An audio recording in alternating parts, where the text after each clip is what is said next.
Welcome to another edition of an RVK Golden Blue interview. This is Brandon Phoenix, a.k.a. I Also Hate Pitt, joined by Jeremy J.N. Fiend Phoenix. And we are joined today by Mountaineer legend. Now, we say that a lot. I say legend a lot. You do. But this is Mount Rushmore of Mountaineer Nation.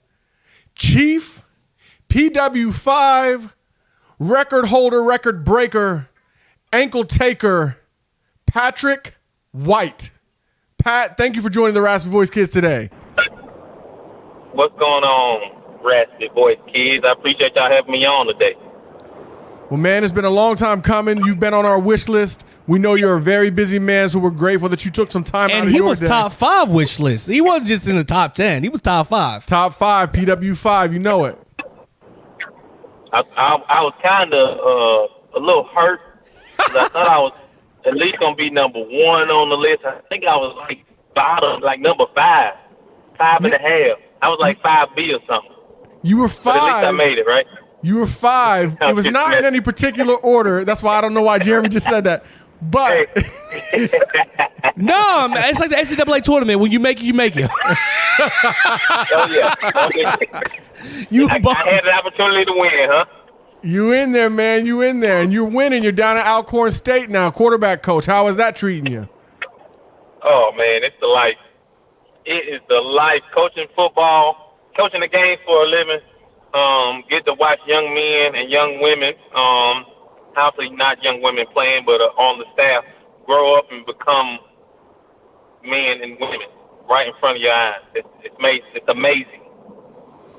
Is it crazy for you to think that does it feel like it was really that long ago that you were actually one of those young guys trying to make their way?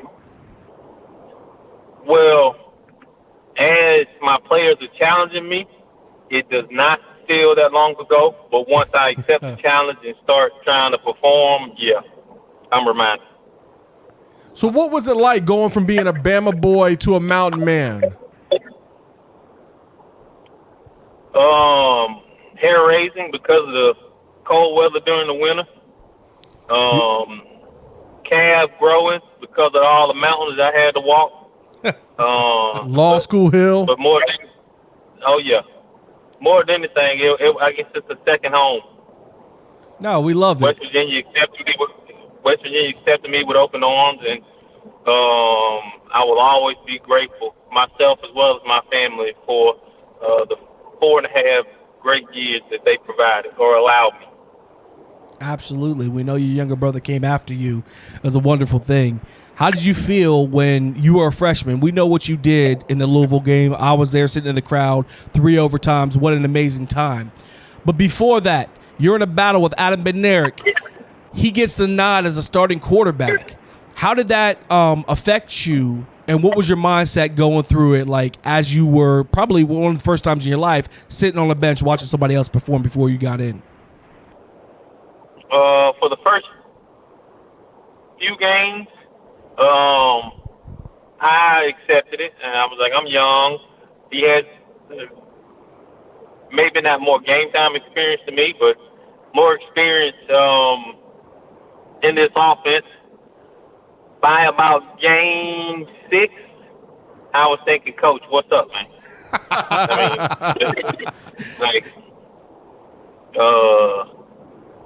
Like, I know you see it. I know you see it. Yeah. Coach, I'm going to give you everything I got for 4 quarters. Period. No, and you did. And you did. That Louisville game, you come in, and how you were just prepared. Like, I remember sitting in the stadium, and one of my friends he was a Buckeye fan. Him and his dad came in, and I went over to him at halftime. I said, "You ready for the greatest comeback to ever happen?" Did I really believe it? Be honest with you, no. But it sounded good for me to tell him. And lo and behold, that's right. We got Pat White comes in the second half and blows up. You put it in the air. Once you put it in the air, it has to happen. You know? Spoke it into existence, brother. There you go. No. But yeah, I mean, Steve made my life pretty easy. I don't even think I sweat that game. I kind of just hand the ball off to Steve and watched him run. He tore it up. What was it, 188 and 6 touchdowns? it was a lot of tugs. I know one thing that I want to say when Jeremy was talking about the Adam Bednarik thing, I worked at Ruby. I had gotten out of college, and I worked at Ruby. I had season tickets. We sat in section 102.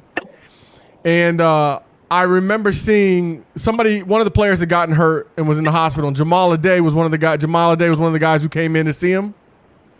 And so I asked him about the QB battle. I was like, who should start? And he said, without question, Adam Bednarik. So when he came back on the staff, they had a little thing at Kegler's to introduce the coaching staff, and it was for signing day. And I reminded him of that moment. He and I had a good little laugh about it, man. It's really cool to see how things worked out. Unfortunately, the injuries for Bednarik, but it's cool to see how perseverance paid off for you in your life and career. So that's why Jamal always gave me the side eye? That must be. He felt guilty. It makes sense now. Nah, you need to remind him when you see him. I will. Look, man, you had so many great moments at a Mountaineer. All these bowl games, all these big-time bowl games. What was your best moment as a Mountaineer? You sit back, the moment that just makes you smile, the moment that makes you feel like when you reminisce and you talk to your grandchildren, you're going to tell them about that one moment as being a part of the Mountaineers.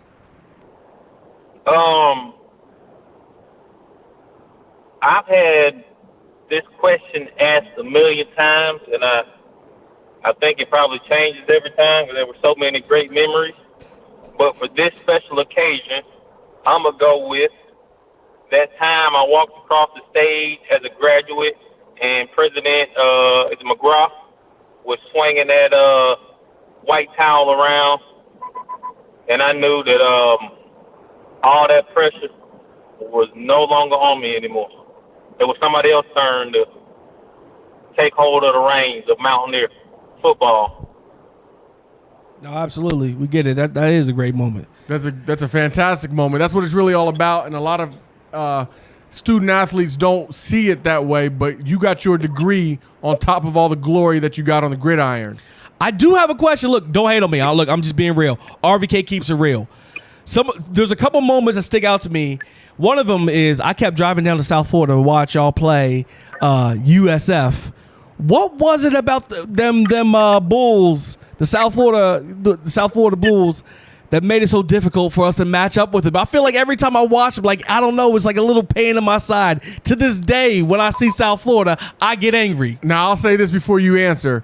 I was there in 2005 when we won, so maybe that was the problem. You were going, and I was. Maybe that was it. I don't know. You should have stayed your in West Virginia. We drove down 5 deep in a 5 riding car all the way down to Florida to support, and you gonna come at me like that, Pat? Yeah, y'all 5 man should have stayed down there in West Virginia. Maybe we'd have won, like your brother said. Yeah, don't worry about Matt Grothy. Don't worry about George Selvey. Don't worry about any of that other stuff. Focus on the fan who came who shouldn't have been there. Let me just say, in my life. Go ahead, Pat. No, I was going to say they had, 2 first-rounders in the secondary, 2 10-year NFL players on the defensive line. I mean, what the hell? They did. I tried to tell him before he asked the question, but he wanted to ask it. And by the way, they were real G's too outside. We lost the game. And I was walking out to my car, and them dudes was surrounding me, talking that's the only game in my life that I've been happy that we've lost. After what would have happened if we'd have won? Don't get me wrong, I ain't no punk, but them dudes is real. You sound like a punk to me. I'm just be honest. You probably had to walk around with a steak on your eye. Yep. The next question I got for you. So we know you ended up in Morgantown, out of Daphne, Alabama. But you made a statement one time, and I don't know if you were just tongue in cheek or if you meant it, that you were offered an expensive car to go play in the SEC. Is that true? I got some flack for that shit. I mean, why would I make up some? What was I gonna accomplish by making up a story like such? All those years later. No, I just wanted to rehash it a little bit. It's interesting though because people don't seem to understand how college sports works, and when they do get a glimpse of. let's not put it on college sports. The fact of the matter is there are a lot of dealerships across the United States who have alumni, boosters, people who want to be associated with these universities. Right? They own how many different businesses? These universities can't control all these private businesses. So if a private business has a good relationship with the university or coach, et cetera, and they want to sway somebody some way, How often do you think that happens?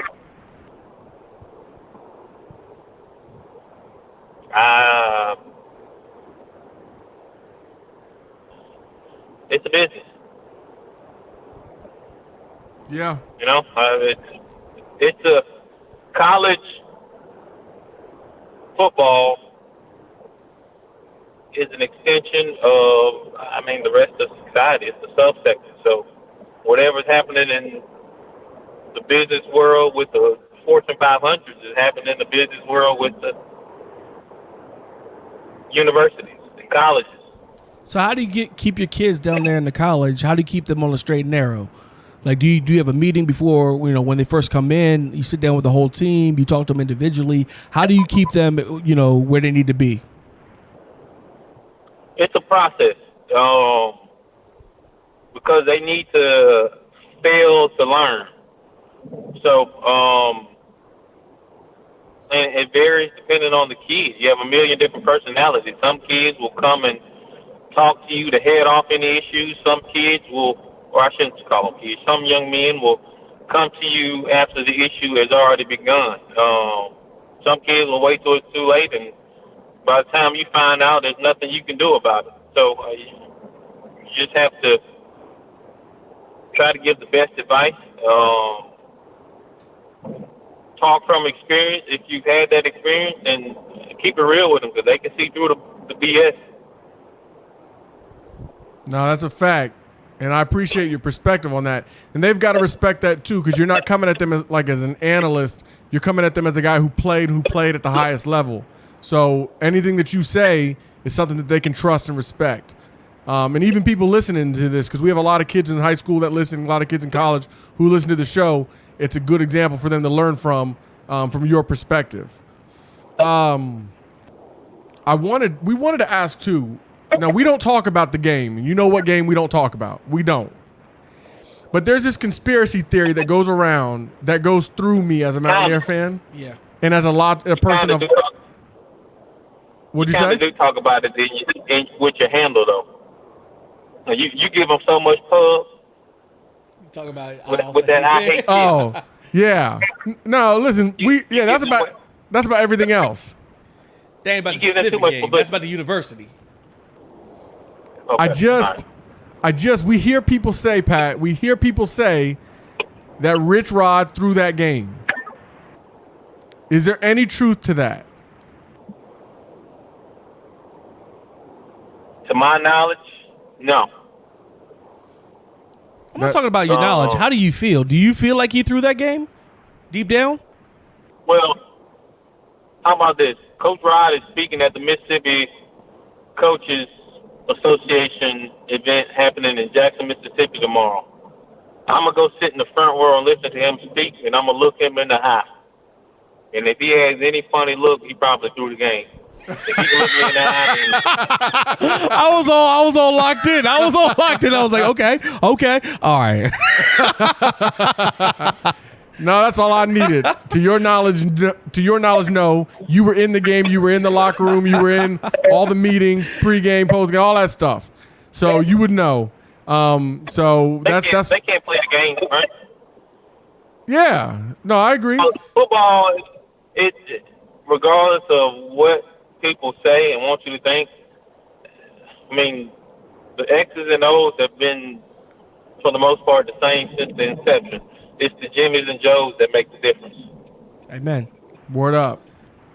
Hey, Pat, man, I love this, man. I love the real talk. You got me on that last one. I was so locked in. For those listening, this is Pat White, legendary Pat White, joining the Raspy Voice Kids, another Gold and Blue interview. Retire 5. Retire 5, 100%. Hey, look, Pat, Who when you came to visit West Virginia, who was your host for that tour? Charles Hale. Charles Hales. Wow. Put Hales in. 14. Number 14. I remember that. My guy left me in the dadgum club.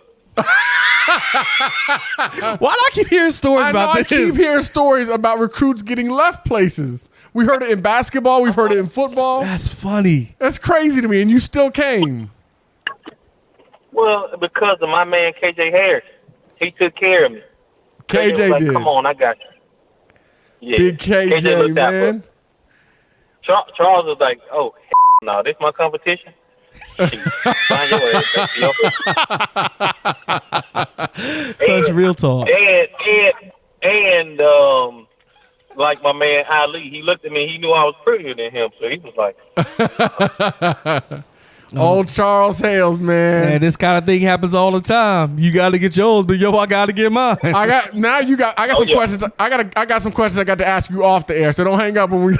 All right, hit him with the 5. Let's finish this out. Let's finish this out. We're gonna let you go. No, real quick. Before we get to the 5, we asked this to Steve Slayton, and we need to ask you who was faster, 1-on-1 foot race between you and him, 1 to 40. Who wins? we raced twice in the 60s. First time, he beat me. Second time, I beat him. Now, Steve, listen, he better stay in the kitchen. Period. He better stay in the kitchen. Oh wow!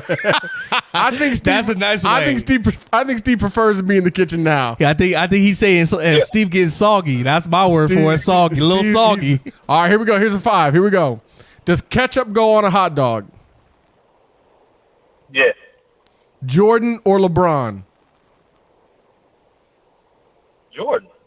I Lion love King. LeBron, though. I mean, dang, why y'all do that to me? But you pick Jordan. I mean,